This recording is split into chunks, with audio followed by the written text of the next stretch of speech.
Le palais de l'Élysée. De quand il date celui-là, à votre avis?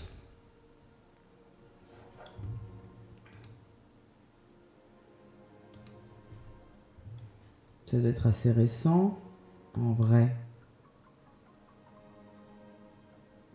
J'ai envie de le placer là. Ce serait Napoléon qui l'aurait... 1722?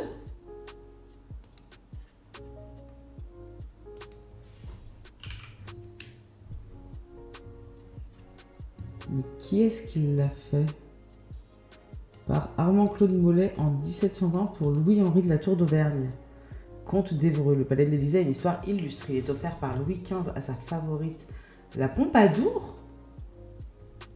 Oh waouh, en 1753, puis devient le palais princier de Joachim Murat, beau-frère de Napoléon Ier.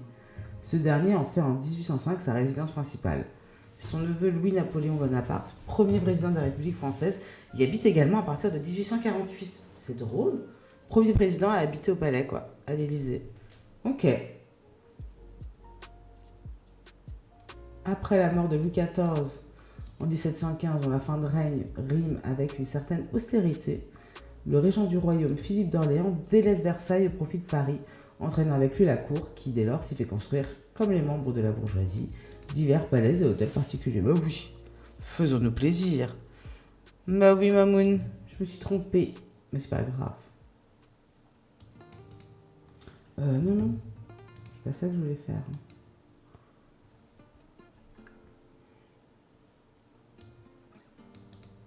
Alors, la même année, Louis-Henri de la Tour d'Auvergne, comte d'Évreux et gendre d'Antoine Crozat, première fortune de France, sollicite du régent la capitainerie des chasses de Monceau.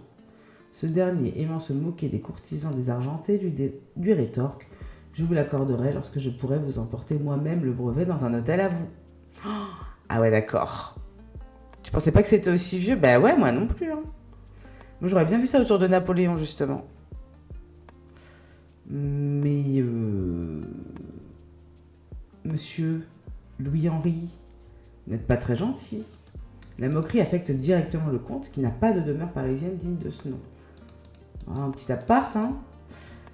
Saint-Simon disait d'ailleurs de lui, tout ce qu'il avait en lui était tourné à l'ambition. Il vend alors au célèbre banquier John Law son comté de Tancarville. Est-ce que c'est de là que ça vient, les étendoirs? Peut-être, hein. Pour 732 000 livres, alors qu'il avait acheté 10 ans auparavant à la duchesse de Nemours pour 350 000 livres. Eh, petite plus-value là, hein. Il s'est doublé le boug. Bien joué-je. Et rachète le Marais des Gourdes, 2 terrains ayant appartenu à André Le Nôtre d'une trentaine d'arpents, dizaines d'hectares, pour 77 000 livres. Il a gardé des sous de côté là, hein. Situé entre l'actuelle rue du Faubourg Saint-Honoré, alors simple chaussée bordée de masures au toit de chaume, menant au village du Roule, et le grand cours Champs-Élysées, lieu de promenade créé par Colbert dans l'axe des Tuileries. Les lieux sont alors bien moins chers qu'à Paris même. Ben oui. Il n'y a alors encore aucun hôtel particulier, ce ne sont que jardins maraîchers, bois, pépinières et une léproserie. Mais le projet de construction de la future avenue des Champs-Élysées va rapidement y amener architectes et aristocrates qui veulent quitter le centre-ville devenu trop exigu. Bien sûr. L'ancien propriétaire du terrain, l'architecte et contrôleur des bâtiments du roi Armand-Claude Mollet, futur architecte de Louis XV et allié des Le Nôtre à qui il rachète le terrain des Gourdes, jouant au spéculateur immobilier, prévoit dans le contrat de vente qu'il soit chargé d'y construire un hôtel destiné à la résidence du comte d'Évreux. Pour s'assurer un train de vie en accord avec son rang, le comte d'Évreux a épousé en 1707 Marie-Anne Crozat, fille du richissime homme d'affaires et armateur Antoine Crozat, ce qui lui a apporté une dot de 2 millions de livres, qui lui permet de financer son hôtel. Tu m'étonnes, il y a de quoi se faire une sacrée baraque là. Hein. Le Toulousain Antoine Crozat est considéré comme l'homme le plus riche de France au début du XVIIIe siècle. Le mec c'est Bill Gates quoi. Une fortune construite entre autres affaires sur la Compagnie de Guinée, qui a pour mission d'acheminer du port de Nantes le plus grand nombre possible d'esclaves noirs vers Saint-Domingue et de remplacer sur l'île le tabac par le sucre. Ben voilà comment se fait un max de moula au XVIIIe siècle. C'est l'esclavage qui a réussi à construire ça. Oh, mon Dieu. Ça veut dire qu'il y a moyen. Aujourd'hui, on est dans des familles de haute bourgeoisie, qu'il y a encore des descendants aujourd'hui qui sont encore très fortunés. T'imagines, t'es en 2025, la fortune de ta famille est basée sur l'esclavage, sur le trafic de gens. C'est chaud.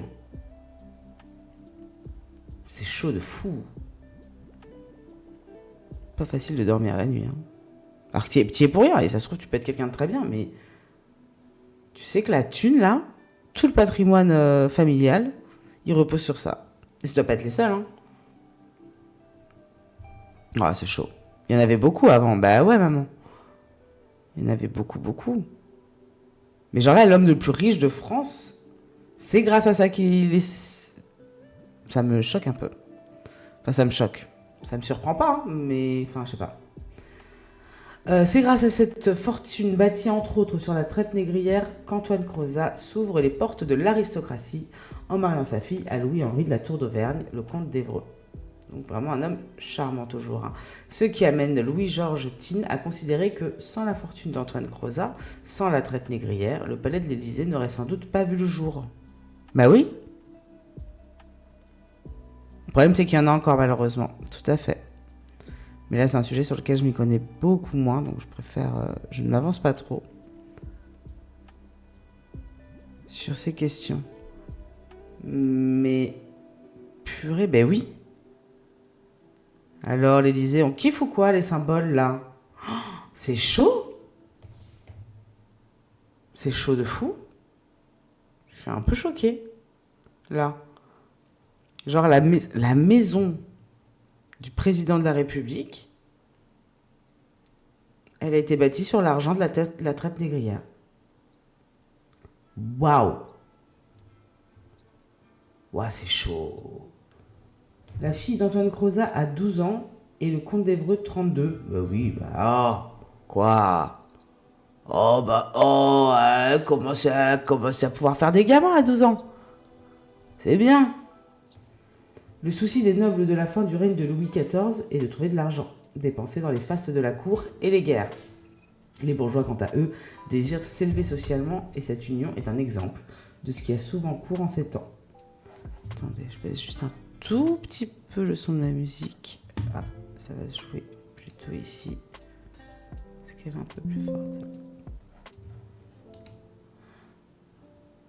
Mais le comte, regrettant son mariage avec une jeune fille aux origines plus modestes que les siennes, la congédie le 14 décembre 1720, le jour du bal de l'inauguration de l'hôtel à laquelle assiste sa maîtresse, la duchesse Lesdiguières.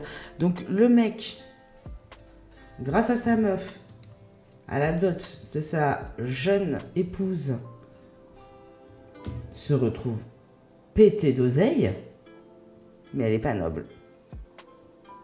Elle n'est pas issue de la noblesse, donc il n'est pas content.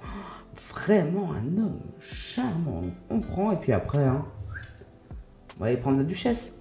L'épousé, désormais exclu de cette folie du comte où il reçoit ses maîtresses, demande la séparation, ce qui implique que son mari rende la dot à son beau-père. Le comte, ayant spéculé sur le système de l'eau, notamment sur la Compagnie des Indes, est désormais assez riche pour la rembourser, ce qu'il fait. Ok. Putain, il y avait déjà des trucs de spéculation à cette époque, mais c'est un délire. Hein. Remarquable édifice. Édifié entre 1718 et 1720 et décoré entre 1720 et 1722, l'hôtel d'Évreux demeure imposante au milieu des modestes échoppes du faubourg Saint-Honoré, est aménagé selon les principes d'architecture en vogue à l'époque. Il y a un corps de bâtiment de 2 étages élevé sur un vaste sous-sol. Il reste l'un des meilleurs exemples du modèle classique. Il commence par un vestibule, rez-de-chaussée à colonnes évidées pour que les visiteurs n'attendent pas sous la pluie, bien sûr. Dans l'axe d'une cour d'honneur de part et d'autre de cette cour arrondie se trouvent 2 murs à arcades, dissimulant les dépendances et 2 basses-cours réservées aux fournisseurs et aux travaux des domestiques. Un corps central double en profondeur et à 3 degrés, rez-de-chaussée, étage noble et étage sous-comble, et 2 ailes en équerre de part et d'autre en simple rez-de-chaussée, le petit appartement plus facile à chauffer dans l'aile de gauche qui sert de petits appartements au comte, l'appartement des bains dans l'aile de droite. Ça a toujours existé la spéculation, pas toujours, mais Je pensais pas à cette époque-là qu'il y avait presque de la bourse, quoi. Enfin, ouais. Je savais pas. La vaste cour d'honneur est bordée de 2 murs aveugles à arcades en défoncé, surmontés d'une balustrade et s'ouvre. Bon, on est sur l'architecture pure. Les décors intérieurs de style Régence. Est-ce qu'on a des photos du style Régence? Voilà. On se contentera de ça. Sont réalisés sous la direction de l'architecte Jules Michel Alexandre Ardouin, qui remplace Armand Claude Mollet en 1720. Il propose nombre de boiseries, fleurons, rosaces, dessus-de-porte ou rinceaux, et sont essentiellement dus au sculpteur Michel-Ange Slotz. Le décor des salons de réception, bien que modifié au cours des siècles, conserve l'essentiel de son aspect d'origine. L'abbé Antonini, en visite, déjà frappé par un tableau mouvant, ce qui est alors très moderne, déclare en outre être étonné par les lustres qui étaient du dernier bout. L'architecte Jacques-François Blondel, notamment auteur des planches relatives au palais et hôtels dans l'encyclopédie de Diderot et d'Alembert, sacre l'hôtel, plus belle maison de plaisance des environs de Paris.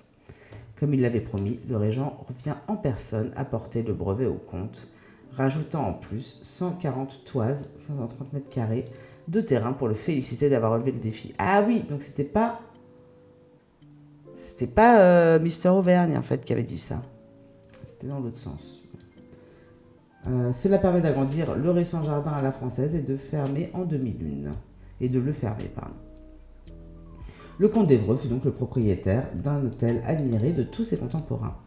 Il démissionna pourtant de ses charges et vécut reclus dans son hôtel avec sa gouvernante, mademoiselle Delahaye, son officier d'ordonnance Flynn et des laquais, picheurs et cochers jusqu'à sa mort en 1753.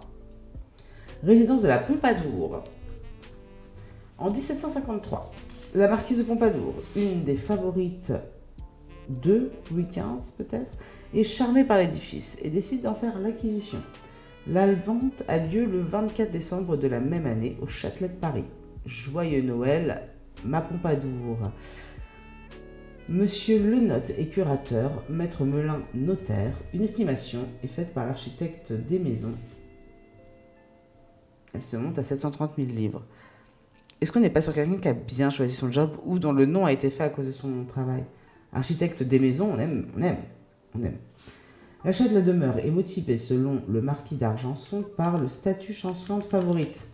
Elle aurait ainsi un lieu où se retirer dignement en cas de disgrâce, ainsi que par sa situation géographique à la porte de Paris. Elle n'était en effet pas populaire auprès du peuple parisien. Ok. Néanmoins, elle n'y vit pas régulièrement, partagée entre sa vie à la cour et ses visites à sa fille Alexandrine au couvent de l'Assomption dans la rue Saint-Honoré voisine. Le décès de cette dernière ne l'invite pas à s'y poser, d'autant que les graffitis ornant les murs de l'hôtel, du type Maison de la putain du roi. Waouh! Bonne journée Mamoun, bisous, à plus tard. Putain, les gens ils graffaient. Waouh! Je sais que les graffitis pour le coup ça date de. Enfin, il y en a eu. Pour le coup, ça, il y en a presque toujours eu, il y en a de romantiques et tout.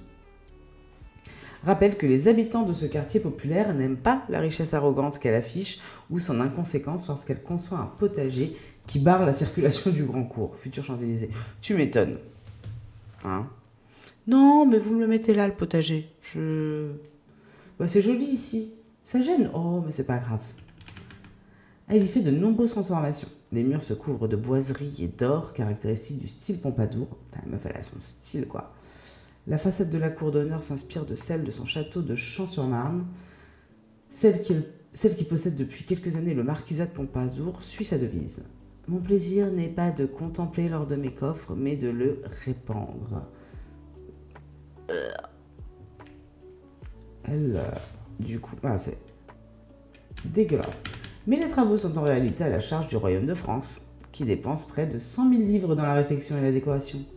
La marquise presse l'assurance, son architecte favori, de remanier la chambre de parade, notamment sa grande alcôve, d'aménager le premier étage et de construire un grand escalier. Verbergt est chargé des sculptures au ciseau, Van Loo, Boucher et Dubois des médaillons et des panneaux, Lazare Duvaux de la décoration de la salle de bain. Appréciant la matière noble, la marquise prend soin de sélectionner des étoffes, marqueterie, marbre, tapisserie des Gobelins, lustres en cristal de Bohême, vaisselle et pendules de grande qualité. Des tapisseries de grande facture ornent les murs. Les jardins, eux, se voient garnis de portiques, de charmilles, d'un potager et même de cascades, d'un labyrinthe et d'une grotte dorée pour sa fille. Inconditionnelle des bergeries de Watteau et aimant jouer les bergères, comme le veut la mode du retour à la nature, elle y fait aussi paître un troupeau de moutons aux cornes dorées et au cou enrubanné. Mais vraiment, quoi? Un jour où Madame de Pompadour décide de les laisser entrer dans son boudoir pour les présenter à ses invités, le bélier, croyant avoir affaire à un rival, fonce vers son reflet aperçu dans un grand miroir. Le troupeau le suit, saccageant la pièce. Le roi participe à l'agrandissement des jardins. Petite anecdote, quoi. Anecdote mouton. L'hôtel des Enfin, la Pompadour, ça avait l'air d'être une sacrée. Hein.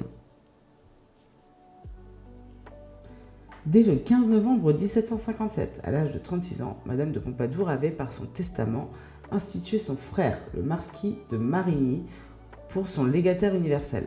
Néanmoins, si le roi accepte ces dispositions, il décide à la mort de la marquise que l'hôtel d'Évreux va maintenant être dévolu à loger les ambassadeurs extraordinaires à la place de l'hôtel des Pontchartrain, situé rue des Petits Champs.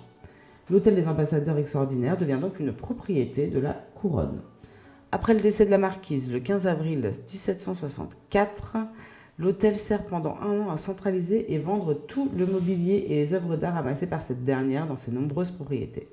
Les ventes attirent beaucoup de curieux. Tu m'étonnes. Ça devait être marrant. Lors de la réhabilitation de l'hôtel, on supprime le potager et on réduit la surface du parc, rendue à la promenade des Champs-Élysées.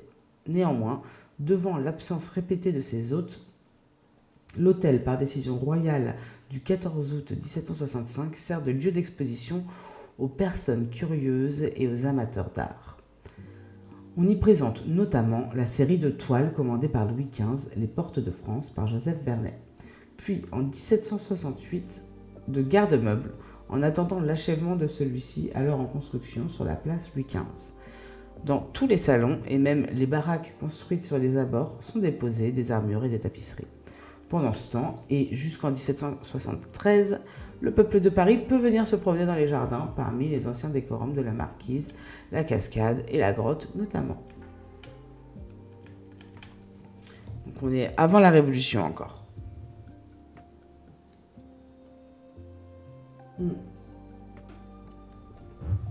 9 ans après le décès de la marquise, en 1773, l'hôtel devient la propriété du banquier Nicolas Beaujon, qui l'acquiert pour 1 million de livres. Il n'en paye en réalité que 600 000.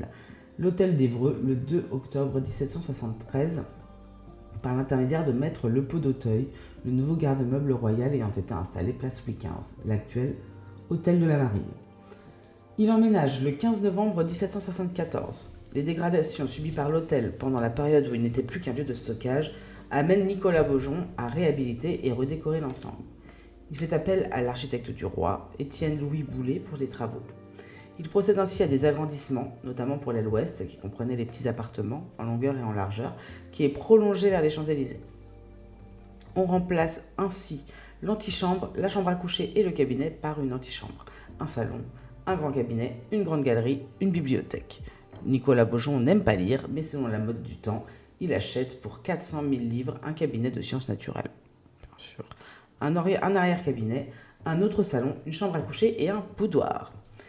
Pierre Sauvage y travaille et des toiles de Guerchin, Jean-Pierre Well, ou encore Van Loo sont accrochées dans la galerie. Les plus fameuses sont toutefois la bohémienne de Franz Hals et les ambassadeurs de Hans Holbein le Jeune. Collection que Nicolas... J'ai craché de fou. Collection que Nicolas Beaujon se plaît à montrer à ses visiteurs, évidemment. Des statues sont également installées, dont une Diane antique sous les traits de la marquise de Pompadour. Diane, c'est Mars. Je crois que c'est la... Non, c'est pas Mars. Athéna. Diane, c'est l'équivalent d'Athéna, je crois, déesse de la guerre. Ou... Attendez.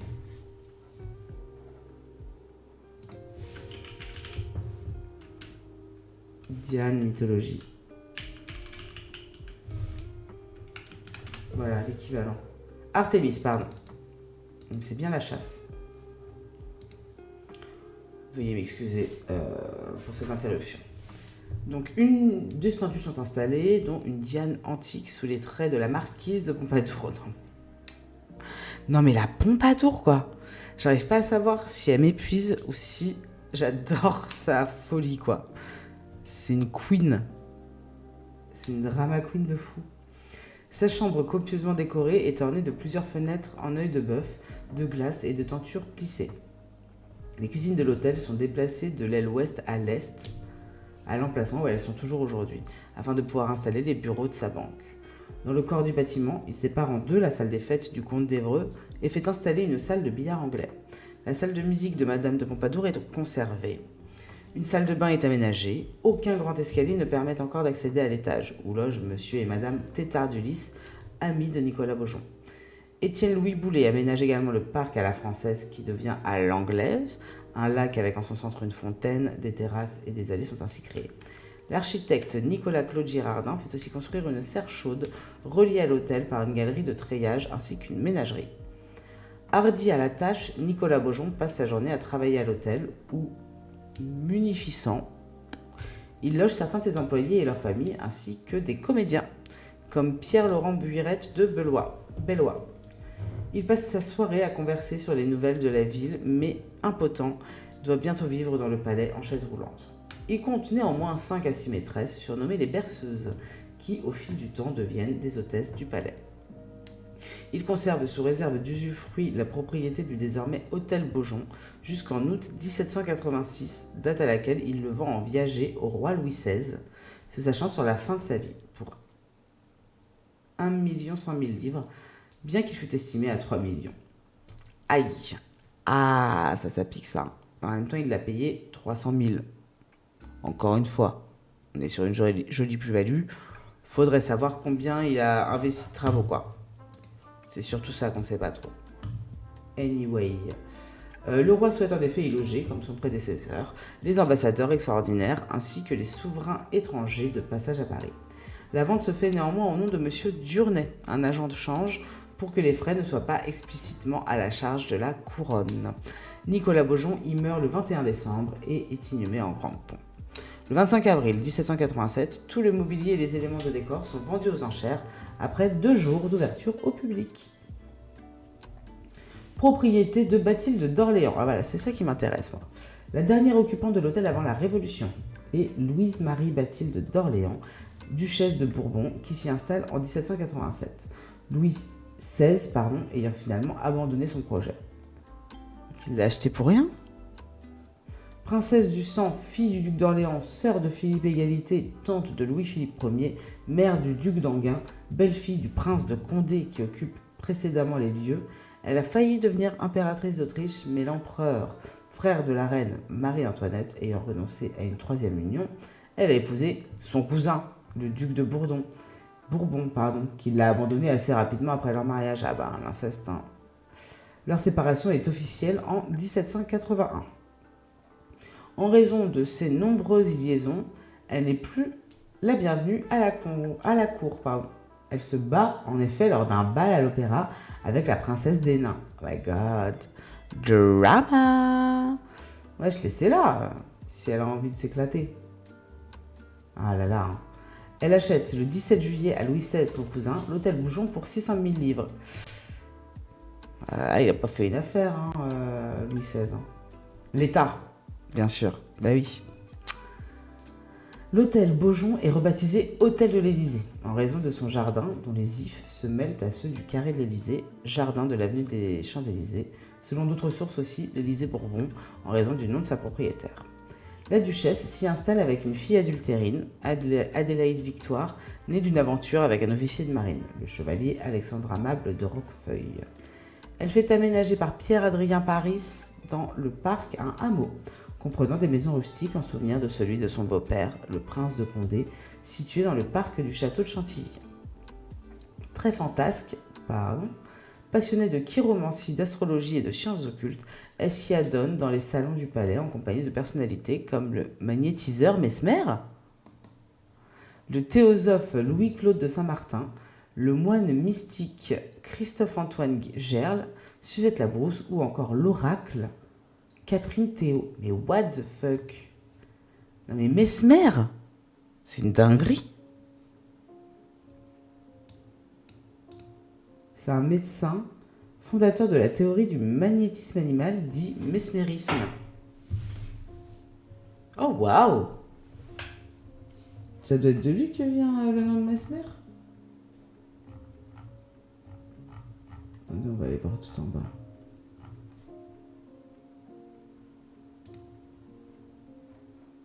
Dans les œuvres. Non. Sa postérité. Sa renommée dans le monde anglophone sera telle que le verbe hypnotiser, au sens propre ou figuré, se dit non seulement to hypnotize en anglais, mais également to mesmerize. Oh wow!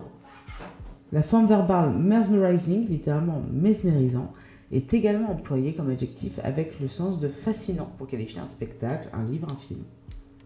Honoré de Balzac était un adepte du mesmérisme et du magnétisme animal. Il s'étend longuement sur le sujet dans son roman Ursule Mirouette, où l'on voit le sceptique docteur Minoret se laisser convaincre de traiter sa pupille Ursule. Numéro pas 5 mentionne le nom de Mesmer et décrit les phénomènes hypnotiques dans sa deuxième version du Horla. Ah ouais? Le Horla, je l'ai lu une fois, mais... Il y a un film sur sa vie avec Alan Rickman. Rip in Peace. Il y a un film sur Maria Teresa. Mesmer est évoqué dans le film Cure de Kiyoshi Kurosawa, où un ancien étudiant en psychologie devenu fou a d'inquiétants pouvoirs hypnotiques. Joël Mesmer, tatati tatatou. Mesmer, un article québécois, reprend le nom de Mesmer comme nom de scène en hommage. Tout assez simple.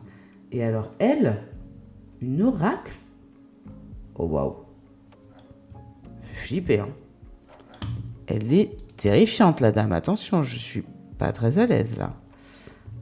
Catherine Théo, surnommée la Mère de Dieu. Juste. Née le 5 mars 1716 à Barenton, décédée... Prophétesse, autoproclamée. Allez, qu'est-ce qu'on en a à taper, hein? L'affaire Théo, qui se prend pour la Mère de Dieu. Ah, mais elle est complètement des loulous, là. Alors, qu'a-t-il la catoche? Ok. Bonjour Robespierre, bonjour Monsieur Vadier. Bon, donc, reprenons. Donc, elle fait partie de l'entourage de la Bathilde d'Orléans, qui est la dernière à habiter ici avant la Révolution. Citoyenne vérité. Pendant la Révolution française, Bathilde d'Orléans est surnommée citoyenne vérité en raison de son nouvel esprit républicain. Elle offre ainsi de l'argent. Ah, mais elle est bien, mais oui, mais de toute façon, j'ai dit, il faut la laisser vivre. Si elle a des amours qu'elle s'amuse, elle fait sa petite chiromancie, elle est un peu illuminée, mais elle donne de l'argent au directeur du district des Capucins Saint-Honoré pour assurer la tranquillité publique, ainsi qu'un bâtiment servant de corps de garde situé en jonction de l'avenue de Marigny et de la place Beauvau. Son frère, Philippe Égalité, vote la mort du roi avant d'être lui-même condamné à mort. Ah, ça c'est la tuile, ça. Elle subit néanmoins les représailles de la fuite en Autriche de son neveu Louis-Philippe d'Orléans, duc de Chartres, en avril 1793. Tous les membres de la maison de Bourbon présents en France sont emprisonnés par la Convention. La duchesse est emprisonnée à la prison du Fort Saint-Jean à Marseille pendant 1 an et demi et ne réchappe que miraculeusement à la terreur. Libérée en 1795, elle retrouve son palais parisien. Néanmoins, après la mort de son frère guillotiné, elle avait offert à la Convention son hôtel, son château du Petit-Bourg, ainsi que d'autres biens, dans le but d'être libérée de sa prison. Ok. La Convention avait passé outre, réquisitionnant de facto ses biens. Le palais d'Élysée souffre néanmoins beaucoup pendant ces troubles années. Le domaine accueille successivement la commission de l'envoi des lois et de l'imprimerie du bulletin des lois, entre le 5 mars et le 6 septembre 1994, date à laquelle elle est transférée à l'hôtel de Penthièvre. Puis le dépôt national de meubles provenant des saisies d'émigrés ou de condamnés. Les salons sont alors aménagés en salles de vente publique. Donc ça a été un garde-meuble plusieurs fois. Les jardins sont ouverts au peuple et un projet de temple à l'égalité est même à l'étude. Café-concert. En janvier 1797, le Directoire rend officiellement à la duchesse de Bourbon sa possession de l'hôtel. Elle ne peut pourtant plus entretenir cette grande demeure et est obligée de louer le rez-de-chaussée à Benoît Ovine, fils de Livine, j'aime bien, échevin de Ménin, et Julie van Ruymbeck, et sa femme Jeanne la Violette, un couple de négociants flamands qui en font un établissement de plaisir. Oh my god! Et y organisent des balles populaires, des jeux, des conférences et des concerts. Les Parisiens cherchent l'amusement, le souvenir de la terreur était encore palpable. Donc, petit récap là, construit avec l'argent de la traite négrière, ça se succède, les gens y vivent, ils font leurs petits arrangements, leurs petites décos comme ils veulent. C'est la dèche pour la Bourbon, clac, bordel. Bah ça rapporte, hein. Y ont aussi lieu des expositions et des salons de lecture, mais les chambres privées constituent l'endroit le plus significatif de cette période où se rencontrent les amants d'une nuit.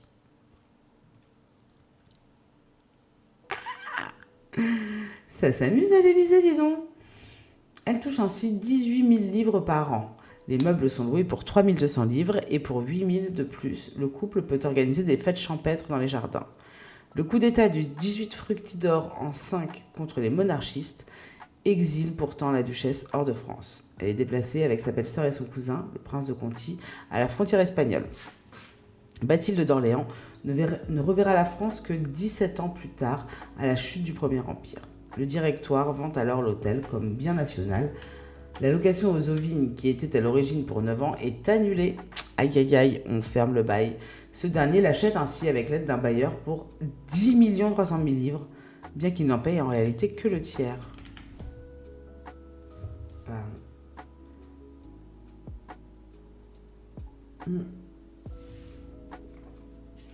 En avril 1797, les Ovines déclarent ainsi à leur mairie que l'hôtel accueillera les bals les 4, 7 et 10 de chaque décade du calendrier républicain, ce qui prémunit l'endroit d'être un repère de conspirateurs au régime. Le nouvel établissement ouvre ses portes le 21 juin 1997. L'entrée coûte 3 livres. L'inauguration est fastueuse. Une montgolfière posée dans les jardins emmène un mouton dans les airs et le lâche avec un parachute. Non mais vraiment. Qu'est-ce qu'ils ont avec les moutons ? Le succès est là. Les créoles Fortuné Hamelin et Joséphine de Beauharnais étant des habitués, à l'instar des incroyables et des merveilleuses, de jeunes filles habillées en sauvage ou à la grecque qui dansent pour le public. Le glacier Garchille sert ses compositions, des feux d'artifice sont tirés. Des conférences portent sur la statistique, l'astronomie, la cosmographie élémentaire, la technologie, les questions sociales, industrielles, commerciales, l'harmonie, la littérature, la grammaire. Un abonnement est créé pour bénéficier en plus des conférences de l'accès au jardin et à la bibliothèque. Le 29 juillet, l'hôtel reçoit pour la soirée un hôte de marque, l'ambassadeur ottoman, et Saïd Ali Effendi. Ses vêtements et ses manières sont alors un événement mondain en soi. Le 22 octobre 1797 se déroule une exposition artistique et industrielle dont les œuvres sont choisies par un jury. Pardon, j'avais sauté une ligne dans ma tête. Y figurent des statues grecques, romaines, égyptiennes, ainsi que des tableaux de Girodet Triozon et des sculptures de Jacques-Edme Dumont. Des scandales éclatent, comme l'interdiction le 3 mai 1798 de l'ascension en ballon de l'aérostier André-Jacques Garnerin avec une dame, sous prétexte que le spectacle de deux personnes de sexes différents s'élevant publiquement dans les airs était indécent et immoral. Mais c'était un hôtel de passe. Mais deux personnes qui montent dans une montgolfière, c'est immoral? Il n'y a pas de logique. Ovine vend son affaire le 19 juin 1798 à Ribier, un ancien directeur de théâtre qui fait construire une scène de 100 pieds carrés pour y représenter des carnavals.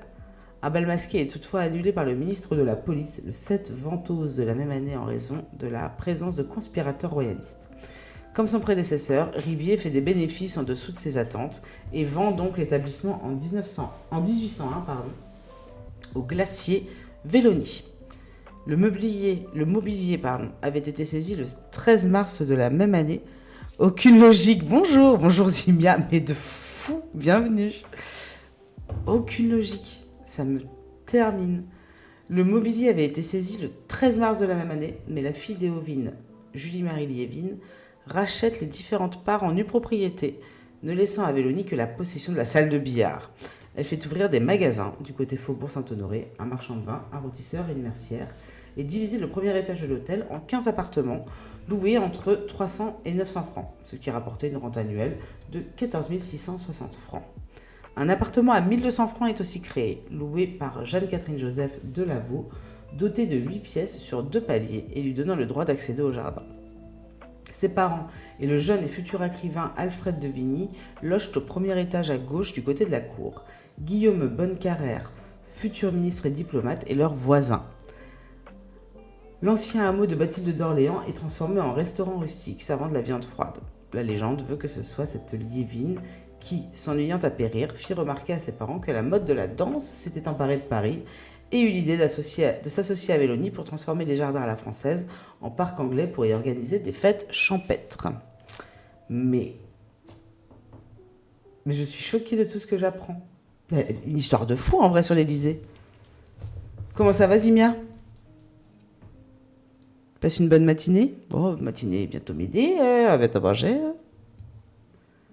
Les travaux et fêtes de Joachim et Caroline Murat. Le consulat, en 1799, met fin à ses années de fantaisie. Ça y est, la bamboche, c'est terminé. Le beau-frère de l'empereur, Napoléon Ier, le maréchal d'Empire Joachim Murat, donc c'est le beau-frère de Napoléon, rachète la propriété à la fille ruinée de Ovine le 6 août 1805 pour 570 000 francs. Ah ouais. Et il entreprend d'énormes travaux. Ah, elle s'est bien fait arnaquer la Ovine là. Je crois qu'elle a payé 600 000 plus les travaux. Ouais, ça bosse. C'est tout le temps en soirée l'Élysée. De ouf. Non mais c'était un hôtel de passe, wesh. Je suis choquée. Donc le beau-frère s'y installe avec son épouse Caroline Bonaparte et en fait une de ses nombreuses et luxueuses demeures. L'hôtel prend alors le statut de palais. Bon courage en tout cas pour le boulot, Zimia. J'espère que ces apprentissages t'apportent un peu de gaieté sur cette journée. Après 8 ans d'utilisation comme lieu public, l'hôtel est dans un état qui laisse à désirer. La restauration est confiée aux architectes Barthélemy Vignon et Jean-Thomas Thibault, assistés de Lecomte. Sont construits dans le style empire le vestibule d'honneur, garni de portes vitrées ainsi qu'une grande salle de bal appelée Galerie des Tableaux, actuel salon Murat, qui présente 16 pilastres. Bon, ça c'est un peu du détail, tatatou. Là c'est le détail des aménagements. Trop bien, je suis contente. Le rez-de-chaussée sert à des grandes réceptions. Il y est notamment installé une sainte famille de Paul Véronèse. Le premier étage au maréchal, le deuxième aux enfants et l'aile est à Caroline Bonaparte. Attends, Caro la Caroche, c'est la femme du maréchal, de Joachim. Alors, parce que j'ai lu un truc un peu plus loin. Attention. Cette dernière créait notamment le salon d'argent, une pièce somptueuse aux murs tendus d'argent et aux magnifiques boiseries. Une extension, une grande salle à manger est construite et abrite comme œuvre une Sainte Famille de Raphaël, une Vierge et l'Enfant Jésus de Léonard de Vinci. C'est peut-être des reproductions par contre. Un Bacchus et Ariane de Guido Reni, une Sainte Famille d'André del Sarto, ainsi que des tableaux. Bref, des tableaux. Dans l'ancien salon des Muses de Nicolas Beaujon, on a remplacé les tableaux représentant les 9 séides d'Apollon par 9 portraits de la famille impériale à Susboulin. Les rois et reines d'Espagne et de Hollande, le prince et la princesse Borghese, la princesse Elisa Bacciocchi et le cardinal Fesch et Murat. Le général Jean-Andoche Junot est alors l'amant de Caroline Bonaparte et reste plus que de raison dans le palais Murat. Des disputes homériques ont lieu entre lui et l'empereur, ainsi qu'entre les deux époux. Lorsque Murat ne se trouve pas sur les champs de bataille. Tu m'étonnes. Des bals sont régulièrement organisés dans le palais, on revient à la teuf, rassemblant entre 150 et 200 personnes. L'empereur venait à ceux du vendredi, la reine Hortense le lundi et la princesse Borghese le mercredi. Ah ouais, genre, beaucoup de teuf, quoi. Julien, un violoniste noir, dirige l'orchestre. Lors d'un grand bal en 1807-1808, organisé Dans les jardins du palais où les princesses d'Empire étaient déguisées en tyroliennes, Caroline Bonaparte humilie publiquement une d'elles, ancienne maîtresse de son époux. Mais l'empereur, qui apprécie venir secrètement déguisée à ses soirées, la place comme lectrice de l'impératrice. Ah, pour contrebalancer genre. Lorsque Murat devient roi de Naples, il doit le 15 juillet 1808 abandonner à l'État son palais de l'Élysée, son château à Neuilly, ainsi que ses écuries du Roule et d'autres terres. Bien que supposé y laisser ainsi aussi tout le mobilier qui s'y trouve, la nouvelle reine consort de Naples déménage toutefois une grande partie du mobilier du palais. C'est les feux de l'amour chez les bourgeois, les bourgeois de fou. Non mais drama à tous les étages. J'adore. Cependant, le 25 novembre, donc elle a quand même déménagé une grande partie des meubles. Et le 25 novembre 1809, pour faire diversion au divorce de l'empereur, ce dernier prête au couple le palais de l'Élysée pendant 1 mois afin d'y organiser une somptueuse fête. Il faut néanmoins éloigner le nouveau propriétaire des lieux, le roi Frédéric Auguste Ier de Saxe. Ambiance Projet X. Genre, on éloigne ceux qui habitent là pour faire une méga bringue. C'est une folie. Élysée-Napoléon. Murat parti pour Naples, Napoléon Ier occupe l'hôtel particulier jusqu'à la campagne de France. Après une courte occupation par Joséphine de Beauharnais, il juge en effet le palais des Tuileries inhabitable. De ouf, méga teuf. Il y signe l'acte de mariage entre le maréchal Augereau et mademoiselle Bourlon de Chavanges et le décret donnant les pouvoirs politiques à Élisa Bonaparte sur le grand-duché de Toscane. Il n'y séjourne plus pendant 3 ans, mais l'endroit lui reste plaisant à l'esprit, hormis le parc et ses enchevêtrements de construction baroque. Rivières, lacs, grottes, temples égyptiens, marbres, bosquets, chaumières. Aucune DA. Aucun fil rouge, on ne sait pas où on va là. Alors que l'empereur ne goûte en la matière qu'un classicisme strict. Aucun nouvel aménagement n'est fait, si ce n'est dans la décoration des lieux. Il travaillait dans l'ancien salon des Muses et logeait dans les petits appartements, alors que l'impératrice vivait avant le divorce au premier étage. Après leur rupture conjugale, l'empereur lui offre le palais, ainsi que le château de Malmaison et le château de Navarre. Le gars aime tout. Non mais c'était avant justement. Je pense que c'est la Pompadour qui a fait un truc overkitsch avec tout quoi. Mettez-moi tout.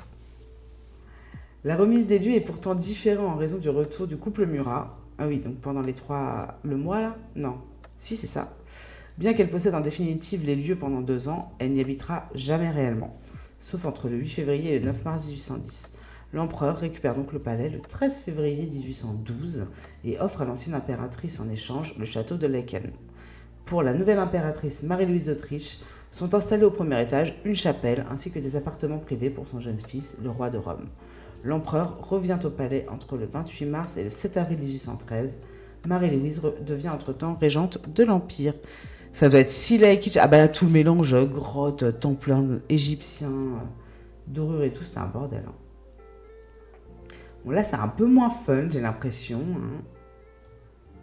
En 1814, après les défaites de la campagne de France et la première abdication de Napoléon, le tsar Alexandre Ier de Russie, grand adversaire de l'empereur, prend possession...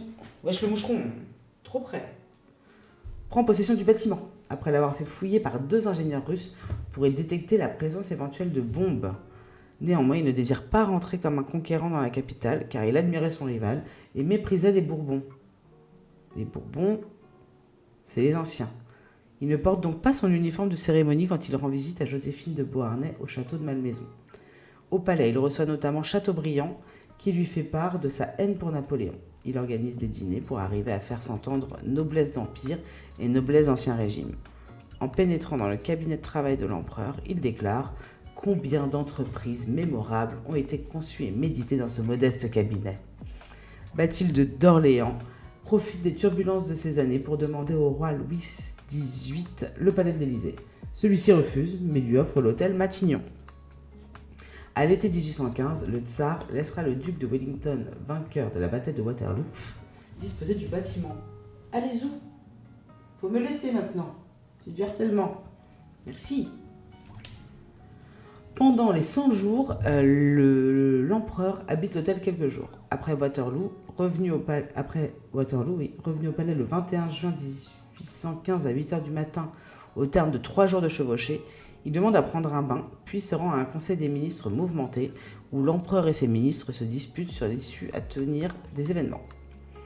Selon Benjamin Constant, le retranchement de l'empereur dans son palais et sa non-manifestation auprès des chambres participent à l'éloigner d'une fin honorable. Finalement, le 22 au matin, dans le salon d'argent, Napoléon Ier dicte à son frère sa reddition. Je m'offre en sacrifice à la haine des ennemis de la France. Ma vie politique est terminée et je proclame mon fils sous le nom de Napoléon II, empereur des Français. Il quitte le palais le 25 pour la Malmaison, par la porte du fond du parc, en raison de la foule massée devant l'entrée principale donnant sur les Champs-Élysées, après avoir brûlé divers papiers et reçu d'anciens hauts dignitaires. Il y a encore beaucoup, hein. On en est où, là? Il y a encore... Après, c'est les empires et tout, c'est un peu moins funky, en vrai.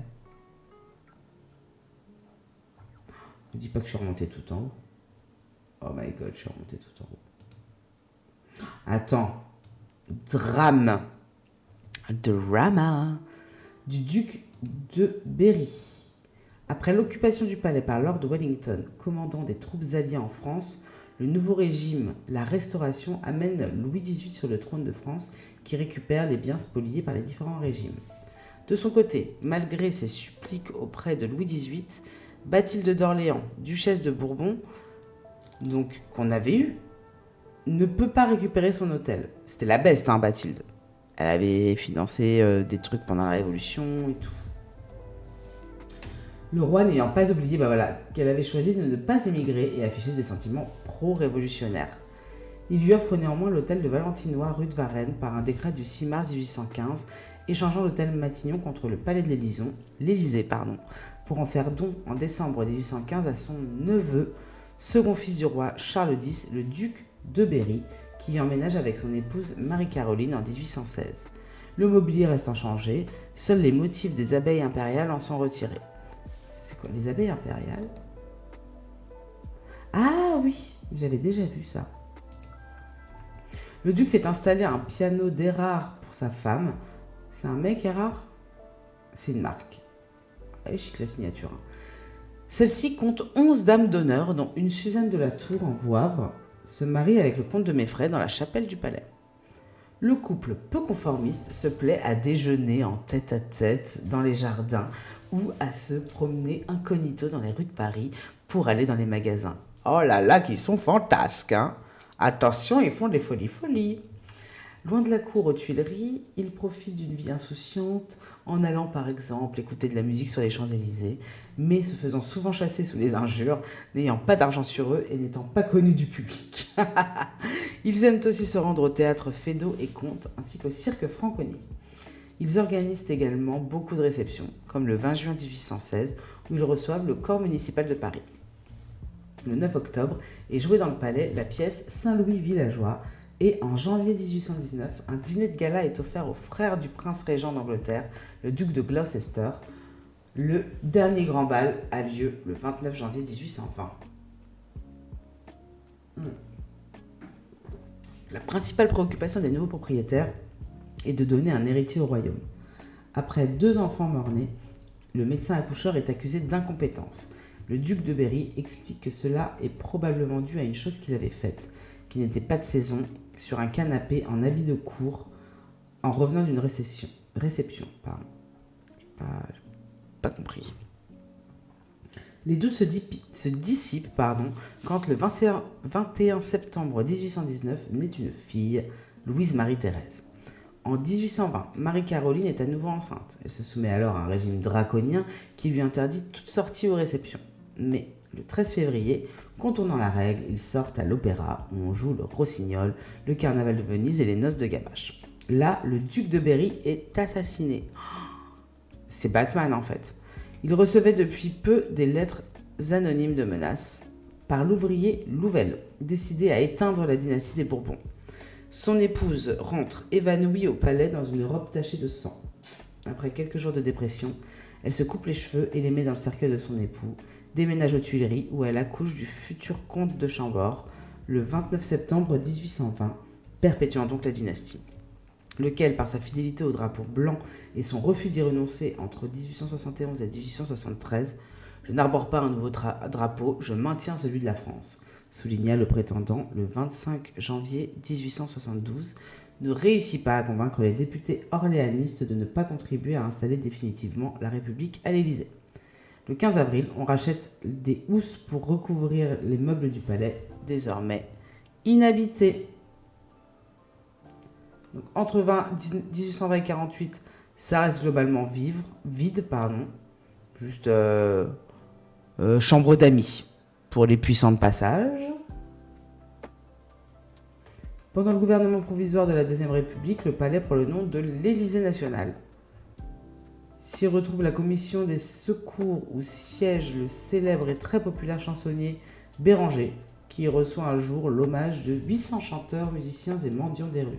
Oh waouh! Genre il était apprécié Béranger, hein. On aime les chansonniers déjà en France à cette époque.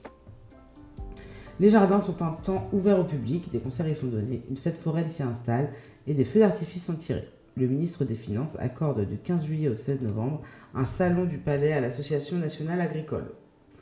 Le président, peut-être c'est le premier salon de l'agriculture. Le président de l'Assemblée nationale propose en vain la transformation du palais en bibliothèque à partir des ouvrages entreposés au musée du Louvre.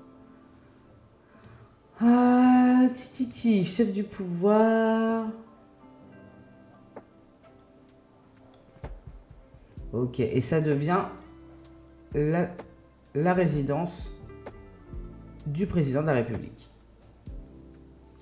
À l'article 62 de la Constitution de 1848, disposait que le président est logé aux frais de la République et réside au lieu où siège l'Assemblée nationale, donc à Paris. Louis-Napoléon Bonaparte, premier président de la République élu au suffrage universel en 1848, se voit assigner non pas les Tuileries, mais le palais de l'Élysée, souvenir de son oncle qui en avait fait sa résidence de cœur, mais y avait abdiqué.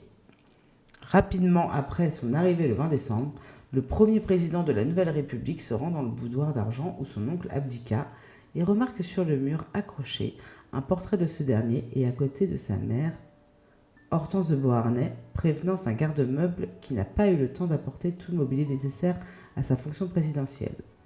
Il aménage son bureau, après il s'installe quoi.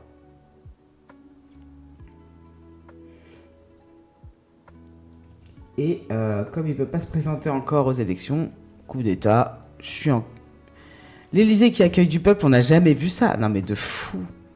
De fou. Genre dans les jardins et tout. Et donc voilà, je peux pas être président. C'est pas grave. Coup d'État, je serai empereur. Quelqu'un de charmant. Il y a eu une réception en l'honneur d'Haussmann. Ça, je comprends pas trop. Et après, Napoléon III se marie avec Eugénie, mariage d'amour, c'est rare à cette époque. Avec Eugénie, donc il va s'installer dans les petits appartements du palais. Petits appartements, hein. Tout à l'heure on a entendu parler de 8 pièces. Ouais, vraiment charmant, hein, ce nouvel empereur, du coup. Bon. En tout cas, ouais, et c'est de là que ça devient la résidence présidentielle, quoi. C'est écrit dans la Constitution. Et je voulais voir aussi l'onglet personnel. Ah. Début 2023, 825 personnes travaillent à temps plein au Palais de l'Élysée, où il n'y a ni syndicat, ni représentant du personnel. Non. Marianne fait état de fortes tensions internes, de harcèlement et de mise à pied arbitraire. Tu m'étonnes. Ouais, c'est chaud, hein. En gros, le droit du travail, on se le colle derrière l'oreille quand on travaille à l'Élysée. Le cœur de la République, c'est la résidence du président de la République. Et c'est parti, quoi. Pas de syndicat, pas de... Oh là là, mais quel enfer! Quel enfer!